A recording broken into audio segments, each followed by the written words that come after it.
Assalamualaikum warahmatullahi wabarakatuh. Jumpa lagi dengan saya Tama dalam Ada Apa Gerangan Season 2. Bagaimana kabar kalian?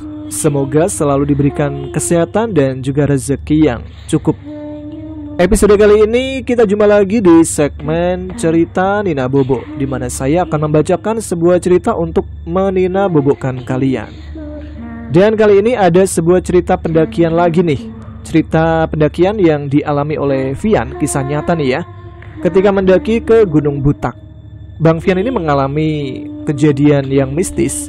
Walaupun tidak sampai membahayakan nyawanya, tapi untuk pendakian solo di Gunung Butak yang saat itu sekitar tahun 2004 memang masih sangat asri dan alami ya.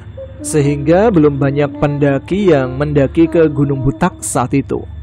Kisah perjalanan Bang Vian ke Gunung Butak ini ditulis ulang oleh Mas Vidi Muhammad yang punya itu tuh channel horor, nyeritain horor. Mungkin teman-teman bisa berkunjung ke sana. Di sana juga ada beberapa cerita pendakian dan beberapa cerita horor yang lainnya. Oke, kita tidak panjang-panjang lagi, keburu ngantuk ya, karena udah malam ya ini. Langsung saja kita simak ceritanya. Letakkan gadget kalian, pejamkan mata. Ceritanya mulai dari sini.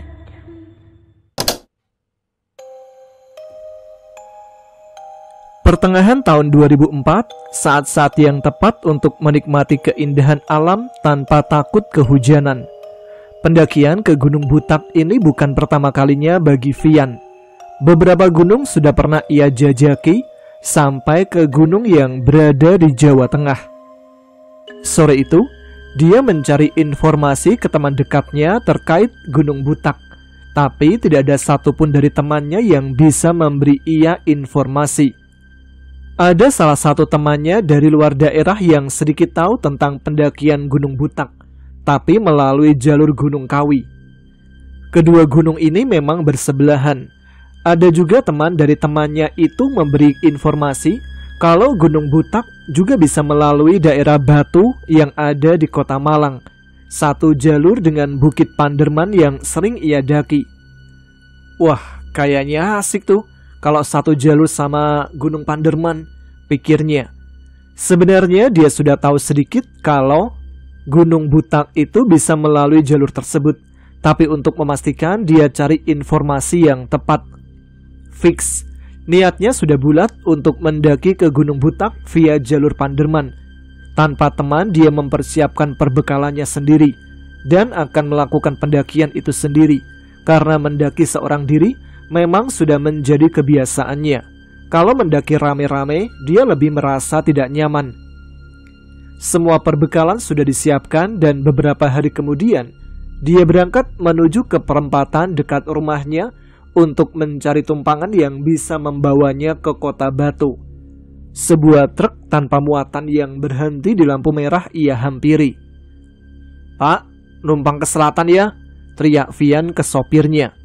"Memangnya mau kemana mas?" jawab sang sopir. "Saya mau ke Batu pak," jawab Vian. "Tapi kita cuma sampai di Ngantang," jelas sang sopir.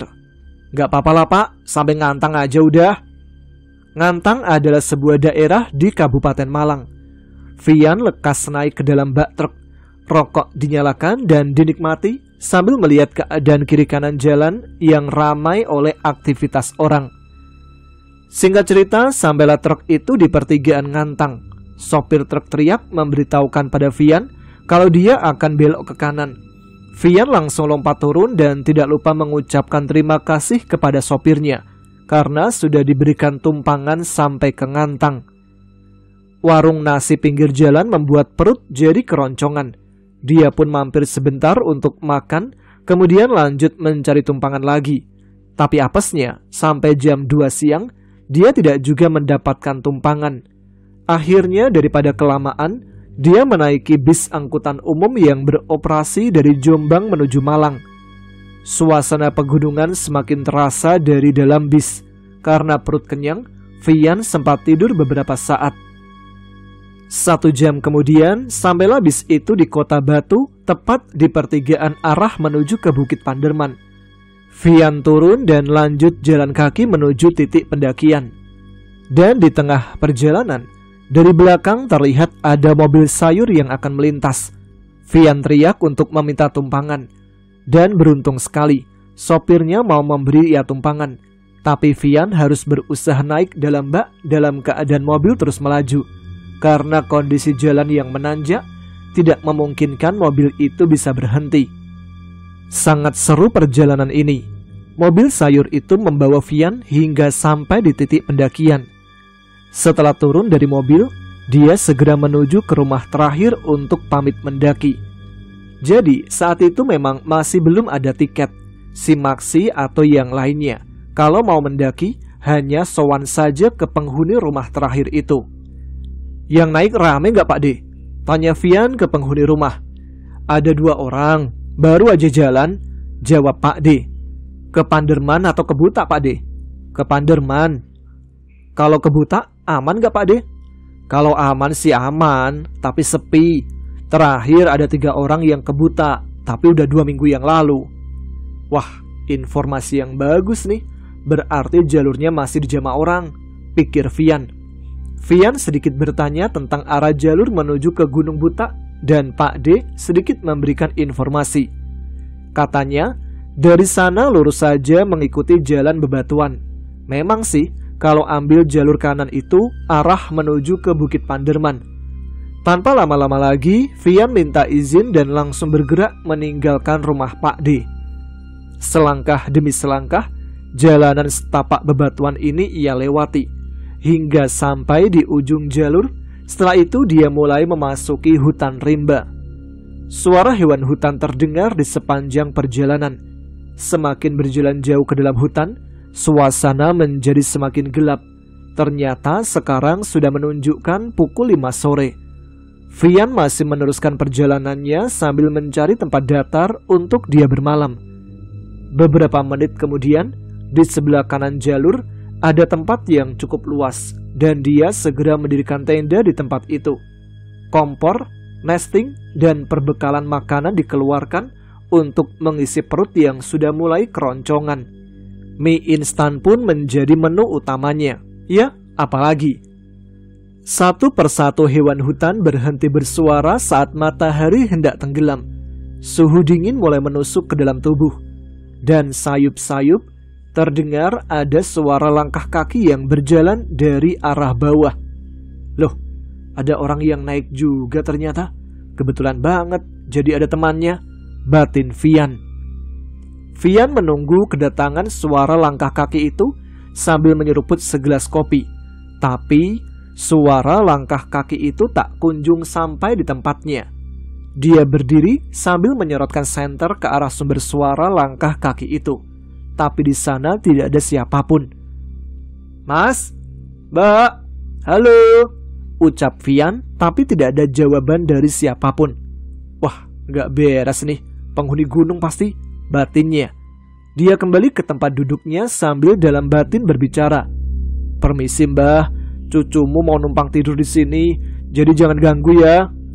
Dia kembali melanjutkan aktivitasnya minum kopi, dan tidak berselang lama, tiba-tiba ada suara benda yang jatuh di semak belakang tenda.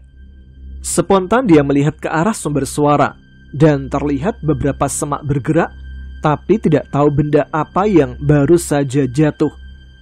Dari sini Vian sudah mulai merasa kalau penghuni tempat ini mungkin tidak menginginkan keberadaannya di sana. Tapi dia masih berusaha tenang karena baginya tidak ada niat dia untuk mengganggu mereka yang ada di gunung tersebut. Sebatang rokok dinyalakan untuk mengusir suasana yang cukup mencekam. Tapi anehnya, korek api miliknya tak bisa menyala, padahal isi gasnya masih penuh. Beberapa kali ia mencoba menyalakan korek apinya, tapi tetap saja tidak bisa. Dan akhirnya dia menyalakan rokok itu menggunakan kompor. Dia menikmati rokok sambil duduk bersandar dan terasa ada yang aneh dengan sesuatu di tangannya. Dia meraba apa yang sedang ia pegang. Dan ternyata itu adalah segumpal rambut, entah rambut atau bulu, yang jelas warnanya hitam dan sedikit kotor oleh tanah. Vian membuang rambut itu, Dan karena sejak tadi dia sudah merasa kalau keberadaannya di sana tidak disukai, dia segera mematikan rokoknya dan mengemasi barang-barangnya untuk mencari tempat lain. Dia berjalan lagi dengan packing asal-asalan, dan beberapa meter kemudian terlihat ada tanah yang cukup luas dan bisa digunakan untuk ngecamp. Semoga di sini aman lah dan gak diganggu lagi, batinnya. Tenda dipasang lagi. Setelah itu dia melanjutkan kopinya yang belum puas tadi. Baru minum beberapa seruput, tiba-tiba terdengar dengan jelas ada suara wanita yang tertawa sangat lantang. Kalau bisa dikira-kira, sumber suara itu berasal dari tempat ia ngecamp tadi. Vian sudah tidak ingin berurusan dengan makhluk gaib lagi. Dia meletakkan kopinya di dekat pintu tenda, kemudian segera masuk ke dalam untuk tidur, dan berharap semoga malam ini tidak diganggu oleh makhluk sontoloyo lagi. Pintu tenda ditutup rapat-rapat agar suhu dingin tidak masuk ke dalam. Senter ia gantung di atap tenda untuk penerangan. Kemudian dia tidur berselimut SB alias sarung bapak. Jadi saat itu dia tidak membawa sleeping bag karena tidak punya. Dan adanya memang hanya sarung yang biasa ia pakai kalau di rumah. Dan sarung itu juga biasa dipakai bapaknya. Oleh karena itu, dia menyebutnya dengan sarung bapak. Singkat cerita, pagi harinya dia bangun dan pagi itu cuaca terlihat sangat cerah. Sinar matahari menembus dari sela-sela pohon pinus yang cukup lebat. Rokok dinyalakan untuk mengusir udara dingin. Dan anehnya kali ini, korek apinya dengan mudah bisa dinyalakan. Kompor dan nesting disiapkan untuk memasak mie instan, dan plastik yang berisi logistik ternyata hilang. Wah, apa jangan-jangan diambil monyet? Kalau sampai hilang, mampus ini, bisa nggak makan aku, batinnya. Dia mencari-cari logistik itu dan dia ingat sesuatu. Apa mungkin tertinggal di bawah ya? Batinnya lagi. Karena jaraknya tidak terlalu jauh, dia pun berjalan kembali turun. Dan ternyata benar, logistiknya benar-benar tertinggal di tempat awal dia ngecamp. Sambil mengambil logistiknya dia berucap, "Permisi mbah, gak ada niat ganggu aku cuma mau ambil makananku." Setelah itu dia jalan balik ke tendanya. Setelah selesai mengisi perut dengan mie instan, dia berkemas dan melanjutkan perjalanan. Jalur yang tidak terlalu menanjak dan berliku ia lewati sendiri, tanpa ada satu pendaki lain pun. Suasana hutan rimba sangat terasa di sana, dan semoga alamnya senantiasa subur dan hijau. Di tengah perjalanan, dia menjumpai persimpangan dan tanpa memilih, dia ambil jalur ke arah kanan. Karena jalur yang kanan itu lebih lebar, beda dengan yang sebelah kiri. Jadi jalur yang kiri itu lebih sempit dan banyak rumput yang menghalangi. Istilahnya, jalur yang kanan itu lebih meyakinkan. Masuklah dia ke jalur kanan itu. Jalurnya sih tidak ada yang aneh, tapi semakin jauh ke depan, tiba-tiba suasana menjadi sangat hening. Suara hewan hutan yang sebelumnya terdengar pun sekarang tidak terdengar. Belum berpikir macam-macam dan terus saja berjalan menyusuri jalur. Beberapa saat kemudian, dari atas terlihat ada dua pendaki yang sedang berjalan turun. Loh, kata Pak D gak ada yang naik ke butak, tapi itu kok ada, pikir Vian. Ketika bersimpangan, Vian menyapa dua orang pendaki itu, tapi mereka hanya memberikan jari jempolnya. Dan kedua pendaki itu jalannya sangat cepat dan tidak wajar. Belum lama bersimpangan, Vian melihat ke belakang dan dua pendaki tadi tiba-tiba sudah tidak terlihat. Entah karena terlalu cepat mereka berjalan atau bagaimana. Vian mengira mungkin mereka tadi naik dari Gunung Kawi dan turun melalui jalur ini. Karena menurut Pak D, informasi yang ia dapatkan, sudah 2 minggu tidak ada pendaki yang naik ke Gunung Butak.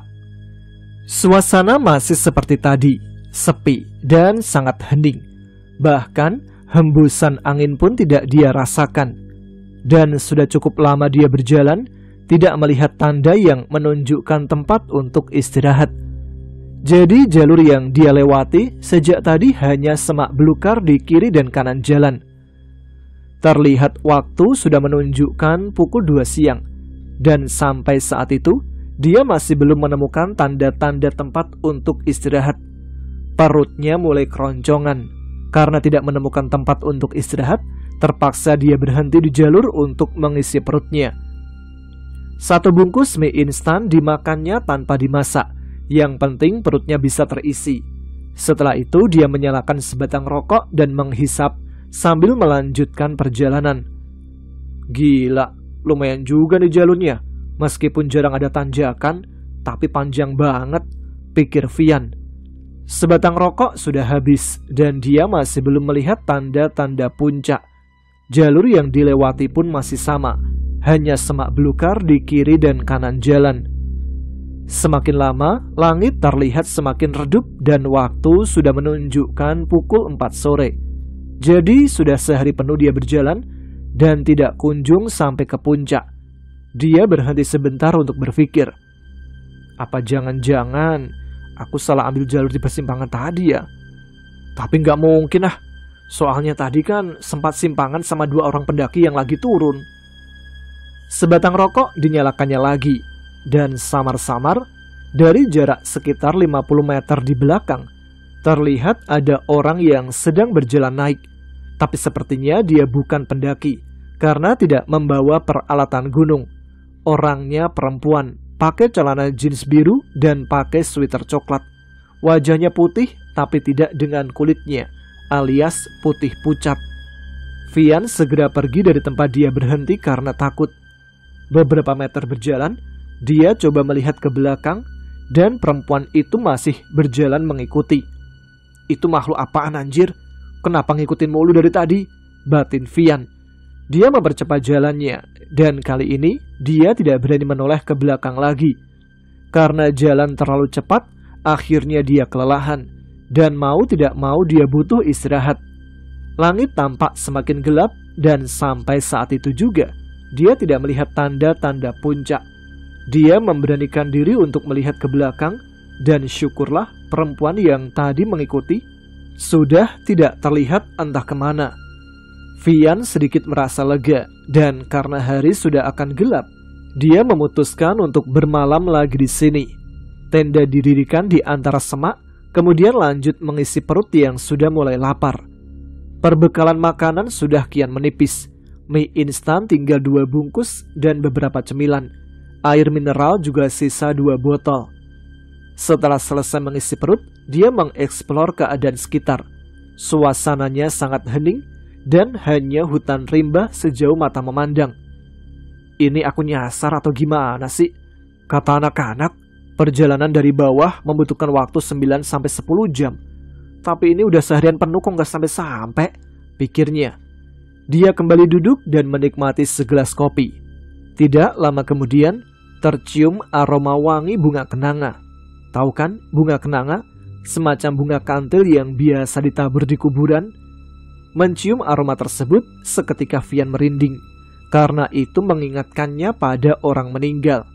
Entah di sekitar sini tumbuh bunga kenanga, atau di sekitar sini ada kuntilanak. Menurut mitos yang pernah ia dengar, kalau tiba-tiba tercium aroma bunga kenanga atau bunga kantil, itu pertanda ada kuntilanak yang lewat. Amit-amit. Sesekali aroma wangi itu hilang dan sesekali tercium menyengat. Hari sudah mulai gelap. Karena tidak ingin berurusan dengan yang namanya hantu, dia berdiam diri di dalam tenda. Dan ketika sedang berdiam itulah, tiba-tiba ada yang menggoyangkan tendanya dari luar. Padahal di luar tidak ada angin sama sekali. "Woi, Janco, siapa itu?" teriak Vian dengan mulut sompralnya. Ya gimana nggak mau sompral, udah nggak sampai-sampai di puncak, malah digangguin. Setelah berteriak itu, tendanya sudah tidak bergoyang lagi.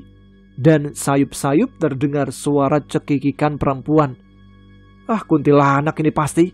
Pantesan, dari tadi baunya wangi terus," batinnya. Vian tidak menghiraukan semua ini. Yang penting niatnya di sana tidak mengganggu mereka. Sarung ia pakai untuk selimut, kemudian dia berusaha tidur. Tapi anehnya, baru saja memejamkan mata, dia sudah bisa tidur. Padahal waktu itu dia tidak merasa ngantuk sama sekali. Entah tidur atau bagaimana, yang jelas saat itu dia sedang berada di sebuah kamar mewah.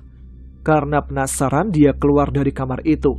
dan ternyata dia sedang berada di sebuah rumah yang tidak tahu siapa pemiliknya. Lalu ada perempuan seumurannya yang datang. Baru kali ini Vian melihat perempuan itu, tapi anehnya seakan-akan dia sudah cukup akrab dengan perempuan itu, dan dia tidak tahu namanya. Perempuan itu sangat cantik, berkulit putih langsat, berambut lurus dengan panjang sepunggung, dan kedua matanya terlihat sangat indah selaras dengan parasnya. Perempuan itu mengajak Vian keluar rumah dan Vian hanya menurut. Mereka berdua berjalan meninggalkan rumah itu, dan selama berjalan itu, Vian tidak berbicara apapun kepada perempuan itu, begitupun sebaliknya. Jalan yang mereka lalui itu, hutan, dan rumah yang tadi dia tempati itu terletak di dalam hutan. Mereka berdua masih jalan dan tidak tahu akan kemana. Setelah cukup jauh berjalan, perempuan itu buka suara. "Kalau mau ke puncak, jalannya ke situ mas, jangan yang ke sana," ucapnya dengan suara lembut sambil menunjukkan arah jalan. Vian hanya mengangguk faham sambil terus mengikuti perempuan itu. Lalu, sontak dia langsung bangun dari tidurnya. Dan setelah bangun, dia tidak merasakan ngantuk sama sekali.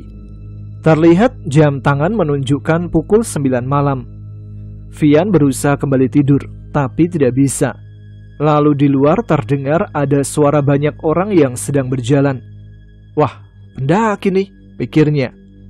Dia membuka pintu tenda untuk melihat. Tetapi di luar tidak ada siapapun.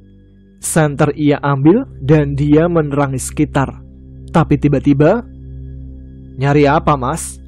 Dia dikagetkan dengan kedatangan pendaki dari arah belakang tenda. Enggak mas, tadi kayak ada yang lewat," jawab Vian. "Boleh numpang istirahat ya?" lanjut pendaki itu. Monggo, malah seneng aku mas, jadi ada temennya," jawab Vian. Pendaki itu meletakkan tasnya di atas tanah, kemudian duduk. Vian keluar dari tenda dan berkenalan dengan pendaki itu. "Mendaki sendirian mas?" tanya Vian. "Iya sendirian, masnya juga sendiri ya?" tanya balik pendaki itu. "Iya, udah dari kemarin saya belum sampai-sampai mas. Masnya naik kapan?" "Saya tadi pagi mulai jalan." "Aneh, masnya ini mulai nanjak tadi pagi dan sekarang udah sampai di sini. Sedangkan Vian yang dari kemarin juga baru sampai sini. Tapi nggak apalah, yang penting sekarang dia sudah lega karena ada temannya." Mereka berdua berbincang di tengah gelapnya hutan yang dingin itu dan bercerita banyak layaknya sesama pendaki. Dan anehnya, pendaki itu tidak mau menyebutkan namanya pada Vian. Sesekali ditanya, katanya panggil saja sesukanya. Apalah arti nama? Mereka ngobrol sampai sekitar jam 11 malam. Pendaki itu bilang kalau beberapa meter ke depan itu sudah sampai di sabana, tinggal melewati beberapa belokan. "Wah, berarti udah deket ini," batin Vian. Vian menyarankan pada pendaki itu untuk tidur satu tenda saja dengannya, agar tidak ribet mendirikan tenda sendiri, karena keterbatasan tempat, dan pendaki itu menerima tawaran dari Vian. Semakin lama, Vian merasa mengantuk, dan dia mengajak pendaki itu untuk tidur. Tapi kata pendaki itu, dia masih ingin nongkrong di luar, dan mempersilahkan Vian untuk tidur duluan. Karena memang sudah mengantuk, Vian pun pamit sama pendaki itu untuk tidur duluan. Pintu tenda tidak ia tutup, agar nanti kalau pendaki itu mau tidur bisa langsung masuk. Singkatnya, keesokan harinya, dia bangun dan pagi itu kondisi pintu tenda masih terbuka lebar. Pendaki yang semalam tiba-tiba tidak ada, begitu juga dengan barang-barangnya. Vian keluar tenda untuk mencari pendaki semalam. Dipanggil berkali-kali, namun tidak ada jawaban. Sepertinya dia mungkin sudah jalan duluan. Pagi itu ia harus menghemat perbekalan. Beberapa cemilan dia makan untuk sarapan. Sisa 1 bungkus mie instan yang rencananya akan dimakan nanti siang. Setelah selesai sarapan, dia berkemas dan melanjutkan perjalanan. Beberapa meter ke depan, dia keluar dari semak belukar yang sejak kemarin menjadi jalannya. Lalu di depan, dia melihat ada persimpangan, dan tempat itu mengingatkan Vian dengan mimpinya bersama perempuan semalam. Tempatnya ini sangat mirip dengan tempat yang ada di dalam mimpinya semalam. Dia ambil jalur kiri sesuai apa yang dikatakan perempuan dalam mimpinya. Lalu dia melewati jalur yang cukup ekstrim. Jalurnya sempit dan sebelah kanan jurang. Setelah melewati itu, dia disapa bunga edelweiss yang tumbuh lebat di kiri kanan jalur. Setelah itu, vegetasi mulai terbuka dan sampailah ia di sebuah sabana yang sangat luas dan hijau. Ternyata benar apa yang dikatakan pendaki semalam. Vian berjalan menyusuri sabana hingga menemukan sumber mata air. Terlihat di sekitar sumber mata air itu seperti pernah digunakan untuk pendaki lain ngecamp. Beberapa sampah berserakan di satu tempat. Masalah air yang tinggal sedikit sudah terselesaikan. Di tempat itu dia istirahat sebentar, kemudian lanjut perjalanan menuju ke puncak Gunung Butak. Di sepanjang perjalanan dari sabana menuju puncak, dia tidak melihat keberadaan pendaki yang semalam. Mungkin sekarang ia sudah sampai ke puncak. Perjalanan menuju ke puncak cukup menguras tenaga. Setelah menempuh 30 menit perjalanan, akhirnya sampailah ia di puncak Gunung Butak. Tapi, sampai di puncak itu, dia masih tidak melihat keberadaan pendaki yang semalam. Puncaknya sangat sepi, hanya ada dia sendiri. Kemana masnya yang semalam ya? Apa dia balik turun? Pikirnya. Tidak lama di puncak, dia kembali turun ke sabana, dan di sana dia memasak logistik terakhirnya, di dekat sumber mata air. Dan sampai saat itu dia masih belum melihat pendaki yang bersamanya semalam. Mengingat kemarin perjalanan naik sangat lama, dia mengisi penuh 4 botol air mineral di sumber mata air tersebut untuk bekal perjalanan turun. Setelah itu, perjalanan turun dimulai pada jam 11 siang. Di perjalanan turun, Vian sangat was-was mengingat beberapa kejadian horor yang dialaminya selama perjalanan naik kemarin. Tapi, jalurnya kali ini sangat berbeda. Semak belukar yang terasa panjang saat naik kemarin, kini hanya sedikit. Semakin ke bawah, suara hewan hutan sayup-sayup mulai terdengar, dan tidak sampai memakan waktu 4 jam, dia sudah sampai di ladang warga. Jalur yang ia lewati selama perjalanan turun tadi benar-benar sangat berbeda. Lantas, kenapa kemarin perjalanan naik memakan waktu seharian lebih? Vian mengabaikan semua itu. Yang terpenting sekarang, dia bisa sampai di bawah dengan selamat. Air minum yang masih sisa 3 botol ia buang, dan dia berjalan menuju ke rumah Pak D. Sesampainya di rumah Pak D, terlihat beliau sedang menjemur kayu, dan Vian menanyakan apakah ada pendaki lain yang naik ke Gunung Butak setelah dia. Pak D menjawab bahwa tidak ada sama sekali pendaki yang naik setelah dia. Gunung Butak memang masih belum familiar bagi para pendaki pada tahun itu. Tapi Pak D, kemarin saya ketemu sama pendaki lo di sana, tanya Vian. Gak ada mas, kalaupun ada pasti mereka izin dulu ke sini, jawab Pak D. Loh, masa sih? Kalau memang kamu melihat ada orang, pasti itu dari bangsa halus. Hutan Gunung Butak memang masih wingit. Nah, perkataan Pak D itu ada benarnya. Keanehan demi keanehan sudah dialami Vian selama naik kemarin. Mulai dari perjalanan yang memakan waktu 2 hari, 2 pendaki yang berjalan cepat, pendaki solo hiking yang sempat bersamanya semalam, dan beberapa gangguan dari makhluk gaib yang ada di sana. Untung aja dia masih bisa turun dengan selamat. Dia melupakan semua itu dan menganggapnya, ya biasalah, namanya juga di gunung. Dia pamit kepada Pak D untuk pulang ke rumahnya. Dari rumah Pak D hingga ke jalan raya, dia jalan kaki karena tidak mendapat tumpangan. Sangat jauh sebenarnya, tapi mau gimana lagi. Sesampainya di jalan raya, dia sudah malas mencari tumpangan gratis dan memutuskan untuk naik bis angkutan umum hingga sampai di rumah dengan selamat. Gunung Butak dengan segala kealamian hutannya. Lain waktu aku pasti datang lagi ke sana, batin Vian saat itu.